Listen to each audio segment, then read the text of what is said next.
Howdy everybody, and most notably, Dr. Sarathi, and welcome to the channel. Today, I will be discussing the spread of Homo Sapiens, also known as Anatomically Modern Humans, or AMHs, throughout the world for my Unessay project for Anthropology 201. So for a little context, anatomically modern humans are what we are today, and how we're built. There will be slight changes in characteristics of anatomically modern humans, but they're still AMHs nonetheless. And we'll be discussing the spread of Homo sapiens out of Africa throughout what we know as Europe and Asia, as well as the peopling of the Americas and the Pacific and Australia. For reference, I will be using information provided to me from class as well as lecture slides and my notes. So, at that, let's transition over to the map. Whoa, look at that, it's my map. So now that I got my big old map here, my big old world map here, we're not going to be discussing the spread yet, but we're going to be discussing a couple of very significant archaeological sites. So first up, and I'm going to be using this this pink expo marker to mark a few places. First up, we have the site where the first evidence that we have of anatomically modern humans appears, and that is over here in Morocco. I would pinpoint the exact location, but I mean, first and foremost, it's hard for me to pinpoint an exact location because it's really tiny, but second, you probably wouldn't even be able to see it anyways. But anyways, the earliest known anatomically modern human appears in Morocco about 300,000 years ago.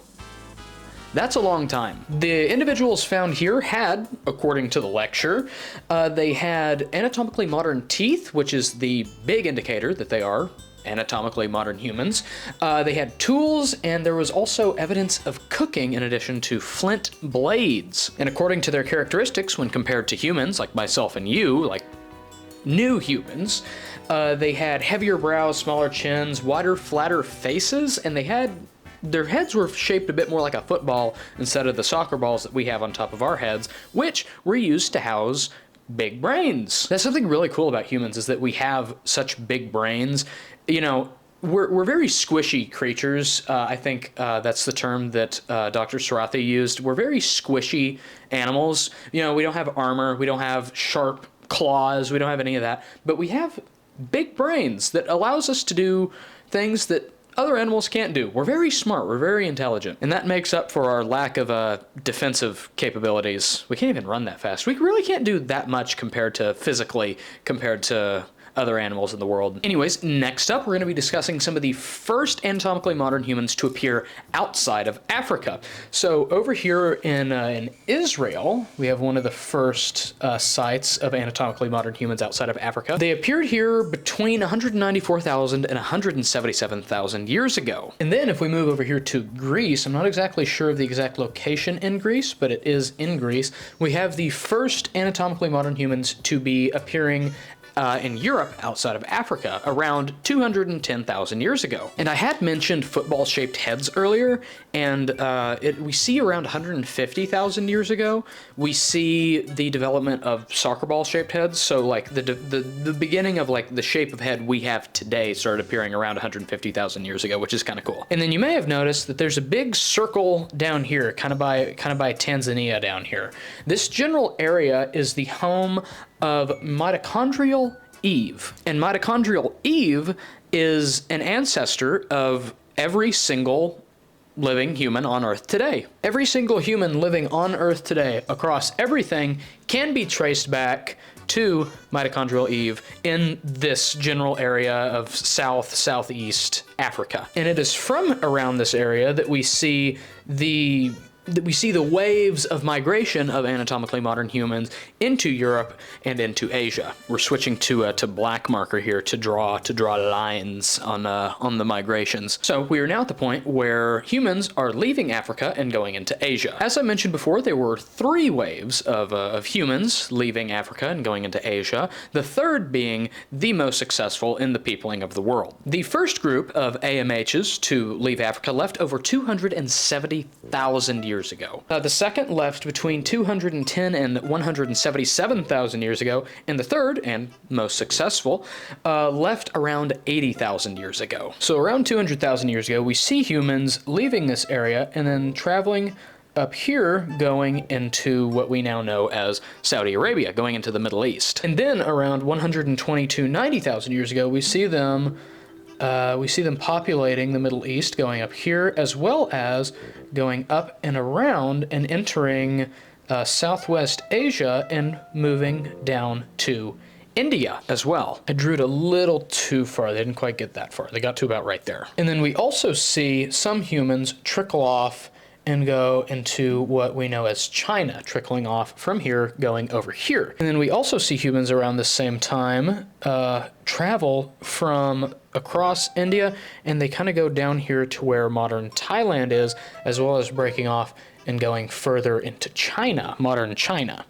Again, around 120 to, at this point, 70,000 years ago. And also around this time, and this is around 70,000 years ago, ish, we see people starting to come into these islands down here. They start island hopping across modern Indonesia, and they slowly trickle their way down, and then they reach, eventually, Australia. Which leads me to my next section, the peopling of Australia. The peopling of Australia, somewhere between 70,000 to 50,000 years ago, this proves the use of boats by anatomically modern humans, because they had to island hop their way to get down to Australia. According to lecture materials and things provided to us from class, it states that the peopling of Australia happened somewhere between 50,000 and 65,000 years ago, although Dr. Sarathi suggests that it could have been earlier. And then they start peopling Australia, and then around 45,000 years ago, we see them reach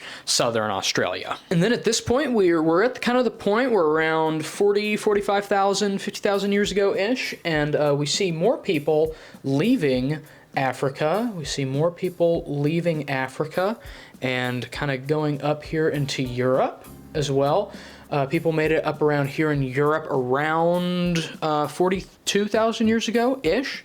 We see people peopling Europe, and then we also see people around 45,000 years ago reaching deeper up here into Russia as well as more people coming from this route, coming from this area in Tanzania where mitochondrial Eve came from. We see more people coming up, kind of taking the same route, reaching deeper into India as well. And around this same time, around 45,000 years ago, we see more people starting to populate, going a bit more west in the islands down here. Again, still in around Indonesia. I think I just said west. I meant to say east. They went east. I think I said west, but they went east. They went that way. That's east. Let's go ahead and put this here. Put an E there, put an S there, and west there. I don't know why there's just north there. But yeah, we're at around 40,000 years ago, and we see more people coming from here, peopling China. We see more people peopling coming from up here from that earlier movement. We see people coming down here, coming into Japan, people coming through the Koreas going into Japan. Around 32,000 years ago, we see more people moving up here further into Russia, and it is at this point that we start to see the peopling of the Americas. I'm gonna have to do some working here since I gotta go that way and then go back that way. But anyways, around 15 to 20,000 years ago, we see people in Siberia start to cross over this way. And these people used to get across from Siberia over to Alaska, they used Beringia, which was a landmass where the Bering Sea is now, that, is gone now due to rising sea levels. It's been gone for quite some time, too. But anyways, they cross Beringia, they go this way, and then they come out over here, and they come out, yeah, and then they come out over here, and now there are people in North America. And then from this point onward, we see a huge expanse of people coming down, entering the Americas. There are some that break off and go into Canada and where the northern US is today. And then they keep going down, they keep going down, they keep going down. That is not wide. There we go. They keep going down, they keep going down. They enter South America. From here, they break off. Some go to the east, peopling where modern day Brazil is. And then we see more people go all the way down Chile, and down to the south of South America. A significant number of archaeological findings in the Americas can be traced back to the peoples that crossed from Siberia into the Americas. And now we're entering the peopling of the Pacific. This is the most recent exodus of people into areas not populated by people, starting around 3,000 years ago. And that is not that long ago. Until around 3,000 years ago, not many people went past the Solomon Islands, which are around right here. This whole area got peopled, but nobody really went east of this area here. And it was around 3,000 years ago that there was a big exodus in finding a lot of the small Pacific islands. At this point, we see a lot of deep sea exploration start by humans. We see humans go to New Zealand. We see humans go to Polynesia. Where's Polynesia on here? Is it over here? We see people get to Polynesia, all the way over here.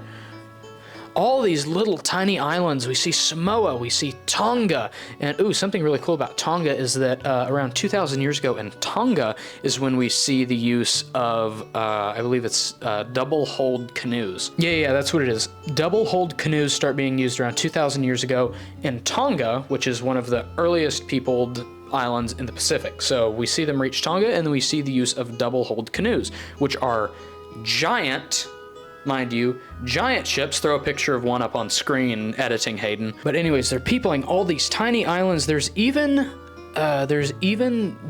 island hop all the way over to Easter Island. They get all the way over here to Easter Island. And there also is some evidence to suggest that people went from Easter Island over here to South America as well. And we also see people going all the way up here to Hawaii, where the Hawaiians are established. And yeah, we really don't see this level of exploration because we're talking thousands upon thousands of tiny little islands all being inhabited by these people over this. It's fairly recent, and it's over a fairly short amount of time1considering how many tens of thousands of years it took for humans to get across all of this area. We're talking about only in a couple thousand years, they're peopling all these islands. Are getting to Hawaii, they're getting to Easter Island, they're going to all these little tiny islands in the Pacific. It's really quite remarkable, honestly. But yeah, we don't see this level of exploration until Europeans discover that the Americas are a thing. But yeah, that pretty much sums up the peopling of the world. There are some other theories that don't have much support, but they are theories. One of these theories is the Solutrean hypothesis, where we see people come from Europe over here and they people the Americas this way, and they come down this way. There are some very old sites over here in northeast, what would be modern United States, or southeast, modern Canada. There are some older sites, but there's no DNA evidence saying some people came from Europe.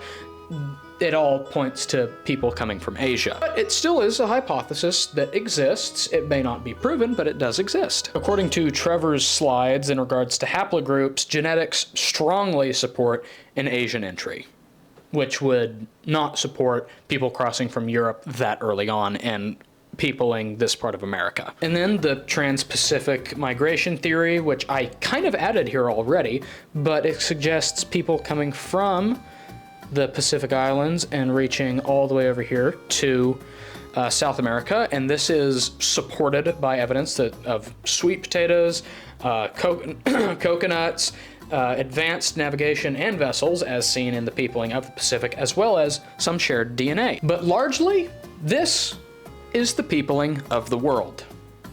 Starting in Africa and reaching into Asia, going into Australia, going into Europe, going into the Americas, going into the Pacific. That's the peopling of the world, and that's what my project is about. And with that, thank you for watching, and have a good one. Goodbye.